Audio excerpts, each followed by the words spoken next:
ಬೆರಳೆಣಿಕೆ ದಿನಗಳು ಉಳಿದಿದೆ. ವಿಶ್ವವಿಖ್ಯಾತ ಮೈಸೂರು ದಸರಾ ಕಾರ್ಯಕ್ರಮ ಅಧಿಕೃತವಾಗಿ ಪ್ರಾರಂಭ ಆಗಲಿಕ್ಕೆ ಇಡೀ ಮೈಸೂರು ಮತ್ತೊಮ್ಮೆ ಮಧುವಣಗಿತ್ತಿಯಂತೆ ಸಿಂಗಾರವಾಗ್ತಾ ಇದೆ. ದಸರಾದ ಸಂಭ್ರಮವನ್ನ ಇಡೀ ಜಗತ್ತಿಗೆ ಪಸರಿಸುವ ಸಲುವಾಗಿ. ಆದರೆ ಈ ವರ್ಷ ಕೂಡ ಪ್ರತಿ ವರ್ಷದಂತೆ ದಸರಾದ ಪೂರ್ವಭಾವಿಯಾಗಿ ನಡೆಯುವ ಮಹಿಷ ದಸರಾ ಈ ವಿಚಾರ ಮತ್ತಷ್ಟು ವಿವಾದಕ್ಕೆ ಚರ್ಚೆಗೆ ಗ್ರಾಸವಾಗಿದೆ. ಮಹಿಷಾಸುರನನ್ನ ಹೊಗಳುವ ಭರದಲ್ಲಿ ಖಾವಿ ಬಟ್ಟೆಯನ್ನು ತೊಟ್ಟವರು, ಸ್ವಾಮೀಜಿಗಳು ಅಂತ ಕರೆಸಿಕೊಳ್ಳುವವರು ನಾಲಿಗೆ ಹರಿಬಿಟ್ಟಿದ್ದಾರೆ. ಸನಾತನ ಧರ್ಮ, ಹಿಂದೂಗಳ ಆಚರಣೆ, ಇಲ್ಲಿನ ಜಾತಿ ಪದ್ಧತಿ ಬಾಯಿಗೆ ಬಂದಂತೆ ಮಾತನಾಡಿದ್ದಾರೆ. ವೇದಿಕೆ ಮುಕ್ತವಾಗಿ ಸಿಕ್ಕಿದೆ ಅನ್ನೋ ವಿಚಾರಕ್ಕೇನೋ ಮನಸೋ ಇಚ್ಛೆ ಪದಗಳನ್ನು ಬಳಸಿ ಮಾತನಾಡಿರೋ ವಿಚಾರ ಇದೀಗ ದೊಡ್ಡ ವಿವಾದಕ್ಕೆ, ಸಂಘರ್ಷಕ್ಕೆ ಕಾರಣವಾಗಿದೆ. ಅಸಲಿಗೆ ಇವತ್ತಿನ ಈ ಮಹಿಷ ದಸರಾ ಆಚರಣೆ ಹೇಗಿತ್ತು, ಯಾರೆಲ್ಲ ಭಾಗಿಯಾಗಿದ್ರು, ಯಾರೆಲ್ಲರ ಮಾತುಗಳಲ್ಲಿ ಎಂಥೆಂಥ ನುಡಿಮುತ್ತುಗಳು ಆಚೆ ಬಂತು, ಇದೆಲ್ಲದರ ಡೀಟೇಲ್ ರಿಪೋರ್ಟ್ ಇದೆ, ಗಮನಿಸಿ.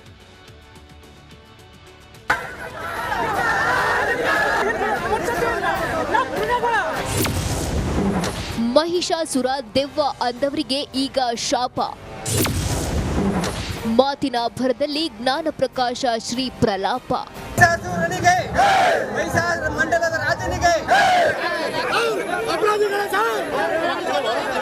ಮೈಸೂರಿನಲ್ಲಿ ದಸರಾ ಹೊಸ್ತಿಲಿನಲ್ಲೇ ಮಹಿಷ ದಸರಾ ದಂಗಲ್ ಶುರು ಆಗ್ಬಿಟ್ಟಿದೆ.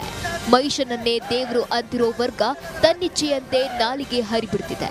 ಈಗ ಅದೇ ನಿಟ್ಟಿನಲ್ಲಿ ಒಂದು ಹೆಜ್ಜೆ ಮುಂದಿಟ್ಟಿದ್ದು ಜ್ಞಾನ ಪ್ರಕಾಶ ಸ್ವಾಮೀಜಿ. ಮಹಿಷನಂತ ಮಕ್ಕಳು ಯಾಕೆ ಕೊಡಬೇಕಂದ್ರೆ ಸೂರ್ನಂತ ಮಕ್ಕಳು ಉಡ್ಲಿ. ಆದರೆ ಗಣಪತಿ ಅಂತ ಮಕ್ಕಳು ಉಟ್ಬಿಟ್ರೆ ಸೊಂಡ್ಲ ಹಾಕೊಂಡು ವಾಕಿಂಗ್ ಕರ್ಕೊಂಬತ್ತೀರಾ? ನೀವು ಬೇಡ್ಕಳಿ, ನಿಜವಾಗ್ಲೂ ನನಗೆ ಗಣಪತಿ ಅಂತ ಮಗನೇ ಉಡ್ಲಿ ಅಂತ ನಿಮ್ಗೆ ಏನಾದ್ರು ಗಣಪತಿ ಅಂತ ಮಗ ಉಟ್ಬಿಟ್ರೆ ಸೊಂಡ್ಲು ಅವೆಲ್ಲ ಹಾಕಿ ವಾಕಿಂಗ್ ಕರ್ಕೊಂಬತ್ತೀರಾ? ಇನ್ನು ಈ ಸ್ವಾಮೀಜಿ ಪ್ರಲಾಪ ಇಲ್ಲಿಗೆ ಮುಗಿಯೋದಿಲ್ಲ.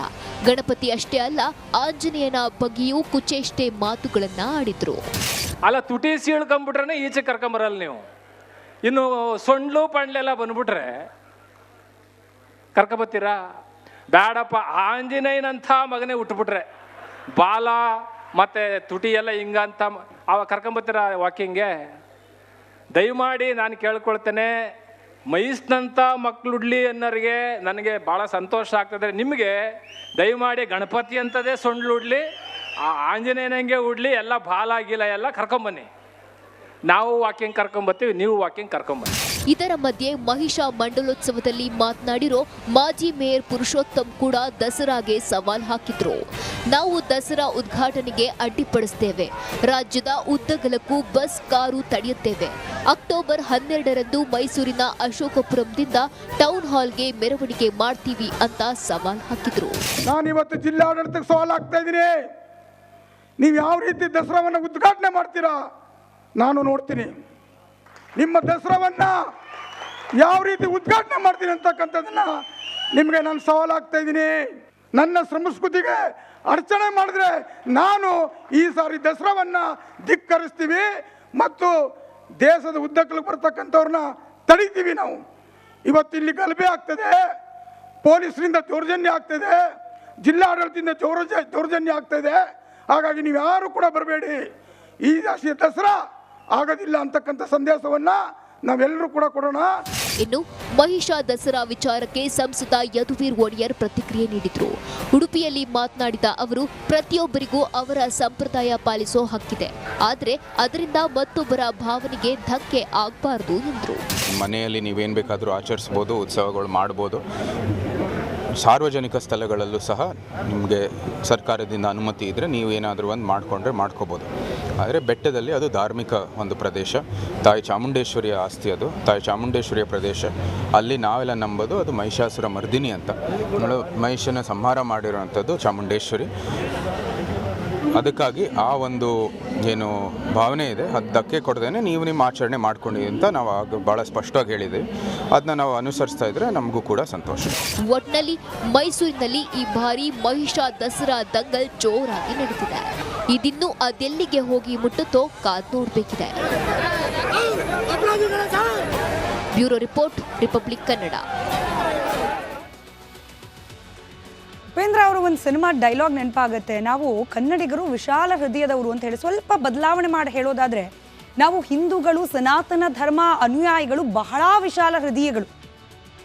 ಬೇರೆ ಧರ್ಮದ ವಿಚಾರದಲ್ಲಿ ಈ ಮುಂದಿನ ಮಾತುಗಳು ಕೆಲವರಿಗೆ ಖಾರ ಅನಿಸ್ಬಹುದು, ಕೆಲವರಿಗೆ ಹೀಗೆ ಮಾತನಾಡಬಹುದಾ ಲೈವ್ ಟೆಲಿವಿಷನ್ನಲ್ಲಿ, ಒಂದು ಮುಖ್ಯವಾಹಿನಿಯಲ್ಲಿ ಅನ್ನೋ ಪ್ರಶ್ನೆಗಳು ಉದ್ಭವ ಆಗ್ಬಹುದು. ಆದರೆ ಇರೋ ಸತ್ಯ, ಬೇರೆ ಧರ್ಮದಲ್ಲಿ ಅಲ್ಲಿನ ಧರ್ಮ, ಧಾರ್ಮಿಕ ಆಚರಣೆ, ಶ್ರದ್ಧೆ, ಈ ವಿಚಾರಕ್ಕೆ ಸಂಬಂಧಪಟ್ಟಂತೆ ಯಾರಾದರೂ ಮಾತನಾಡಿದ್ರೆ ಸರ್ ತನ್ಸೆ ಜುದಾ, ಏನು ಹೇಳಿ, ಸರ್ ತನ್ಸೆ ಜುದಾ ಅನ್ನೋದನ್ನ ಘೋಷಣೆ ಕೂಕೊಂಡು ಸಾವಿರಾರು ಸಂಖ್ಯೆಯಲ್ಲಿ ಬೀದಿಗೆ ಇಳಿದು ತಮ್ಮ ಧರ್ಮ, ಧಾರ್ಮಿಕ ಆಚರಣೆ, ನಂಬಿಕೆ ಬಗ್ಗೆ ಮಾತನಾಡೋರು ಮನೆಯಿಂದ ಹೊರಗೆ ಬರ್ಲಿಕ್ಕೆ ಭಯ ಪಡಬೇಕು. ಆ ರೀತಿಯಾದ ವಾತಾವರಣವನ್ನು ಸೃಷ್ಟಿ ಮಾಡುವ ಉದಾಹರಣೆ, ತಾನು ಕೆಲಸ ಮಾಡೋ ಜಾಗಕ್ಕೆ ನುಗ್ಗಿ ಕುತ್ತಿಗೆಯನ್ನ ಸೀಳಿರುವಂತಹ ಘಟನೆಗಳನ್ನ ನಾವು ನೀವು ಬಹಳ ಹಿಂದೇನಲ್ಲ, ಇತ್ತೀಚೆಗಷ್ಟೇ ಗಮನಿಸಿದ್ದೇವೆ. ಆದರೆ ನಾವು ಸನಾತನಿಗಳು, ಹಿಂದೂ ಧರ್ಮದ ಪಾಲಕರು ವಿಶಾಲ ಹೃದಯದವರು.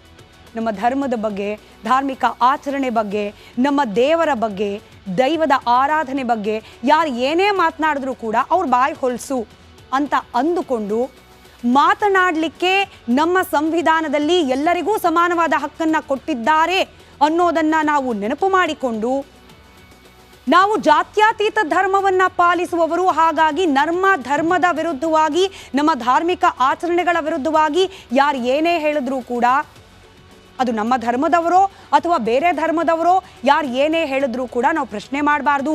ಪ್ರಶ್ನೆ ಮಾಡಿದ್ರೆ ಜಾತ್ಯತೀತ ಧರ್ಮಕ್ಕೆ ವಿರುದ್ಧವಾಗಿರುತ್ತೆ ಅನ್ನೋ ರೀತಿಯ ಪ್ರಜ್ಞೆಯನ್ನು ಜಾಗೃತಗೊಳಿಸಿಕೊಂಡು ನಿಮ್ಮ ಮನೆಯಲ್ಲಿ ಹಾಯಾಗಿ ಇರುವವರು ನಾವು. ಹಾಗಾಗಿ ಪ್ರಜ್ಞಾವಂತರು ಅಂತ ಕರೆಸ್ಕೊಳ್ಳುವ ಇಂಥವರು ಓಪನ್ ಚಾಲೆಂಜ್ ಮಾಡ್ತಾರೆ. ದಸರಾ ಹೇಗೆ ಮಾಡ್ತಿರೋ ನೋಡ್ತೀನಿ, ನಿಮ್ಮ ಮನೆಯಲ್ಲೂ ಬಾಲ ಇರೋ, ಮೂತಿ ದಪ್ಪಗಿರೋ ಮಗು ಹುಟ್ಟಿದ್ರೆ ವಾಕಿಂಗ್ ಕರ್ಕೊಂಡು ಹೋಗ್ತಿರೋ, ಹಿಂದೂಗಳು ಅಂಥವರು, ಶೂದ್ರರು ಇಂಥ ಮಕ್ಕಳು, ಇತ್ಯಾದಿ ಇತ್ಯಾದಿ.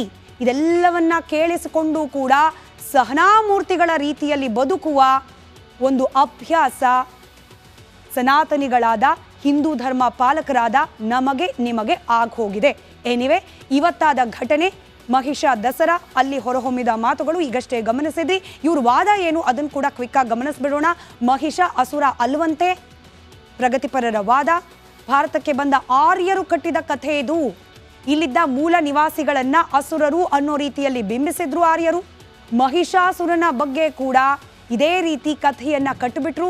ಮಹಿಷ ಚಾಮುಂಡಿ ಅಸಲಿಗೆ ಭೌಗೋಳಿಕವಾಗಿ ಒಂದೇ ಕಡೆ ಇದ್ರು ಅನ್ನೋದಕ್ಕೆ ಯಾವುದೇ ರೀತಿಯ ಪುರಾವೆಗಳಿಲ್ಲ. ಇಬ್ರು ಒಂದೇ ಕಾಲಘಟ್ಟದವರು ಅಲ್ಲ. ಹೀಗಾಗಿ ಮಹಿಷನನ್ನ ಕೊಂದು ಬೆಟ್ಟದಲ್ಲಿ ತಾಯಿ ಸ್ಥಾಪಿತಲಾದಲು ಅನ್ನೋ ವಿಚಾರ ಕಟ್ಟುಕತೆ ಅನ್ನೋದು ಈ ಪ್ರಗತಿಪರ ಚಿಂತಕರ ವಾದ. ಮಹಿಷ ಚಾರಿತ್ರಿಕ ಪುರುಷ, ಚಾಮುಂಡಿ ಪುರಾಣದ ಕಥೆಯಲ್ಲಿ ಬರುವ ದೇವಿ ಚಾಮುಂಡೇಶ್ವರಿಯ ಅಸ್ತಿತ್ವದ ಬಗ್ಗೆ ಕೂಡ ಪ್ರಗತಿಪರರು ಸವಾಲು ಹಾಕ್ತಿದ್ದಾರೆ.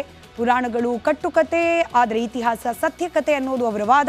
ಮಹಿಷ ದಸರಾಗೆ ಅವಕಾಶವನ್ನು ಮಾಡಿಕೊಡ್ಬೇಕು ಅನ್ನೋದು ಪ್ರಗತಿಪರರ ವಾದ. ಅವಕಾಶ ಮಾಡಿಕೊಟ್ಟಿದ್ದಕ್ಕೆ ಏನೆಲ್ಲ ಮಾತುಗಳನ್ನು ಆಡಿದ್ರು ನೀವು ಕೂಡ ಕೇಳಿಸ್ಕೊಂಡ್ರಿ. ಚಾಮುಂಡಿಯನ್ನು ನೀವು ಪೂಜಿಸಿ, ನಾವು ಮಹಿಷನನ್ನು ಪೂಜಿಸ್ತೇವೆ ಅನ್ನೋದು ಈಗ ಮಾತ್ರ ಅಲ್ಲ, ಪ್ರತಿ ಬಾರಿಯೂ ಕೇಳುವಂತಹ ವಾದ. ದೇಶದ ಮೂಲ ನಿವಾಸಿಗಳ ಸಂಸ್ಕೃತಿಯನ್ನು ಗೌರವಿಸಿ, ಆಯಿತು, ಮೂಲ ನಿವಾಸಿಗಳ ಸಂಸ್ಕೃತಿಯನ್ನು ಗೌರವಿಸೋಣ. ಆದರೆ ಬಹುಸಂಖ್ಯಾತರ ಸಂಸ್ಕೃತಿ, ಬಹುಸಂಖ್ಯಾತರ ಧಾರ್ಮಿಕ ಭಾವನೆ, ಬಹುಸಂಖ್ಯಾತರ ನಂಬಿಕೆ, ಇದನ್ನು ಯಾರು ಗೌರವಿಸ್ತಾರೆ? ಪ್ರಶ್ನೆ ಇದೆ. ಪ್ರಶ್ನೆಯನ್ನು ನಿಮ್ಮ ಮುಂದಿಟ್ಟಿದ್ದೇವೆ. ಉತ್ತರವನ್ನು ಬಹುಶಃ ನೀವು ಒಂದೆರಡು ನಿಮಿಷ ಬೇರೆ ಎಲ್ಲ ಚಿಂತನೆಯನ್ನು ಪಕ್ಕಕ್ಕಿಟ್ಟು ಕಂಡುಕೊಳ್ಬೇಕಾಗಿ ವಿನಂತಿ. ಎನಿವೆ,